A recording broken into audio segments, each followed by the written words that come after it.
کی شان بتلا دی. یہ کوئی معمولی ہستیاں نہیں ہیں. اور میں نے پہلے بھی یہ بات ایک مرتبہ سمجھائی تھی، پھر عرض کرتا ہوں. تنقید کے لیے یا تو کوئی برابر ہو، یا تنقید کرنے والا اوپر ہو، اعلیٰ درجے کا ہو تو وہ چھوٹے پہ تنقید کرے، پھر تو بات سمجھ آتی ہے. چھوٹے کو کیا حق حاصل ہے کہ وہ بڑے کے اوپر تنقید کرے؟ سمجھ آ رہی ہے بات؟ تو میرے محترم سامعین، حضرات صحابہ کرام کا درجہ انبیاء کے بعد پوری امت سے اونچا ہے. غوث، کتب، ابدال، ولی، جو کچھ بھی ہیں سب نیچے ہیں، صحابی اوپر ہے. تو اس لیے ان کے اوپر کوئی تنقید نہیں کر سکتا. جنہوں نے کی ہے انہوں نے اپنے ایمان کا نقصان کیا، اپنے اعمال کا نقصان کیا ہے. کل قیامت کے دن حضور علیہ الصلاۃ والسلام نے اگر ان سے پوچھ لیا، ادھر آؤ نا، کوئی تمہارے یاروں کو برا کہے تو تمہیں تکلیف بڑی ہوتی ہے، میرے یاروں کو برا کہتے رہے، ان پہ تنقید کرتے رہے، تمہیں پتہ نہیں ہے ان کی نسبت تو براہ راست میری طرف ہے. سیدھی سی بات ہے. میں آپ سے اگر کہوں جی آپ کے یار لچے لفنگے ہیں جی، وہ برے ہیں، تو آپ کو تکلیف ہوگی یا نہیں ہوگی؟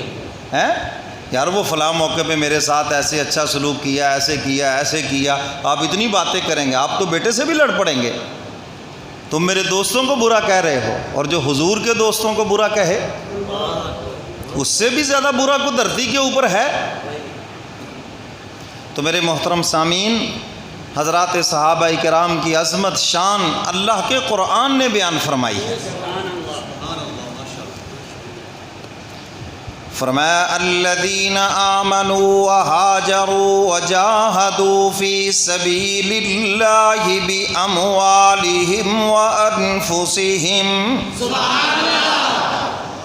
حق تعالیٰ فرماتے ہیں وہ لوگ جو ایمان لائے اور انہوں نے ہجرت کی. انہوں نے کیا کی؟ ہم نے تو نہیں کی، صحابہ نے کی ہے. تو اس کا مصداق تو صحابہ ہیں، انہوں نے مکہ سے مدینہ منورہ ہجرت کی ہے.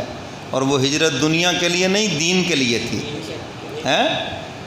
یہ کسی نے نہیں کہا کہ یہاں مکہ میں رہ کر 1 لاکھ کا ثواب ملتا ہے، چلو کوئی بات نہیں، ہمیں تو تکلیف نہیں ہے حضور، چلو چلے جائیں، ہم یہیں رہتے ہیں. نہیں، حضور کے ساتھ گئے یا نہیں گئے؟ فرمایا الذین آمنوا وہاجروا وجاہدوا فی سبیل اللہ. وہ لوگ جو ایمان لائے اور انہوں نے ہجرت کی اور جہاد کیا اللہ کے راستے میں. کیا کیا؟ جہاد کیا. آج تو جہاد کا نام بھی سننے کے لیے تیار نہیں ہے. ہاں، جہاد کیا اللہ کے راستے میں، کوئی پرواہ نہیں کی. سامنے رشتہ دار ہیں، سامنے دنیا کی سپر طاقت ہے، سامنے کون ہے؟ انہوں نے کہا جو اللہ اس کے رسول کا دشمن ہے ہمارا کچھ نہیں لگتا.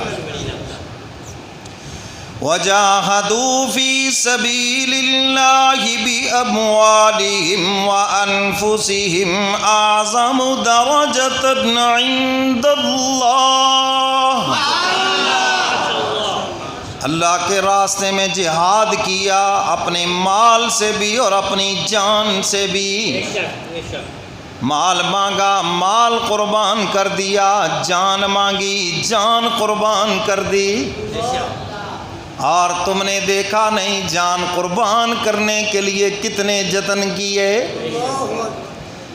ہم تو جان بچانے کے لیے سب کچھ کرتے ہیں، یہ محبوب کے دیوانے ایسے ہیں، یہ جان قربان کرنے کے لیے سب کچھ کر رہے ہیں. بوڑھا آ رہا ہے حضور مجھے قبول کر لیں، معذور آ رہا ہے حضور مجھے قبول کر لیں، بیمار آ رہا ہے حضور مجھے جہاد کے لیے قبول کر لیں، بچے آ رہے ہیں حضور ہمیں قبول کر لیں. اور جو قبول ہو گیا وہ خوش قسمت، اور جس کو حضور نے منع کیا کسی عذر سے، ایسے افسردہ. حضرت معوذ اور معاذ کا وہ ایمان افروز واقعہ، بڑے بھائی کو حضور نے قبول کر لیا، چھوٹے کو ریجیکٹ کیا کہ تم بچے ہو ابھی چھوٹے ہو. اللہ اکبر. چھوٹے نے عرض کیا اللہ کے محبوب آپ نے بڑے کو قبول کر لیا ہے جہاد کے لیے، حالانکہ طاقت میں تو میں اس سے زیادہ ہوں، آپ میری اس سے کشتی کروا لیں، مقابلہ کروا لیں۔ تو بڑے بھائی کے کان میں کہا دیکھو بھائی تم تو قبول ہو گئے، تمہارا تو مسئلہ ہی نہیں ہے، مسئلہ تو میرا ہے، چلو ایک لمحے کے لیے تم زمین پہ گر جانا تاکہ میں بھی قبول ہو جاؤں۔ جان قربان کرنے کے لیے جتن کیے جا رہے ہیں، یہاں تو جان بچانے کے لیے سب کچھ ہے۔ آج تو کہہ بھی دیں اللہ شہادت کی موت نصیب فرمائے، آمین بھی بڑی مشکل سے نکلتی ہے۔ کیوں جی ایسے ہے یہ بڑے نصیبے کی بات ہے۔ اللہ ہم سب کو شہادت کی موت نصیب فرمائے۔ جہاد کا اعلان بھی ہو جائے تو بیویاں بھی کہیں گی لاہور مر گئے نا، تو ہی رہ گیا اتنے جان لی۔ اللہ اکبر۔ تو وہاں تو عورتیں فخر کیا کرتی تھی، شہید کی اماں ہوں، فخر کیا کرتی تھی، میرا بیٹا شہید ہے اسلام کے لیے، فخر کیا کرتی تھی۔ جب دونوں کی کشتی ہونے لگی تو چھوٹے نے کہا دیکھو بھی تم تو قبول ہو گئے اور گر جانا۔ اب وہ کشتی ہو رہی ہے، کشتی کیا، نورا کشتی جس کو آپ کہتے ہیں۔ تھوڑی دیر کشتی ہوئی اور پھر چھوٹے بھائی نے گرایا اور سینے پہ بیٹھ گیا، حضور مسکرائے، فرمایا ٹھیک ہے تم بھی قبول ہو۔ جان قربان کرنے کے لیے جتن کیے جا رہے ہیں کہ ہم حضور کی ناموس کے لیے قربان ہو جائیں۔ اللہ اکبر۔ وہ ایمان والے تھے۔ اقبال نے بھی کہا نا، کافر ہے جو شمشیر پہ کرتا ہے بھروسہ، مسلمان ہے تو بے تیغ بھی لڑتا ہے سپاہی۔ ایمانی قوت کی ضرورت ہے۔ آج جتنا اسلحہ مسلمانوں کے پاس ہے، جتنی فوج مسلمان ملکوں کے پاس ہے، اس سے پہلے اتنی طاقت کبھی بھی نہیں تھی۔ لیکن کون سی چیز نہیں ہے؟ ایمانی قوت کمزور ہے، وہ کمزور ہے۔ اور جب ایمانی جذبہ مضبوط ہوگا، ایمان والے کے آگے کفر کبھی بھی نہیں ٹھہر سکتا، چاہے وہ جتنا مرضی طاقتور ہو۔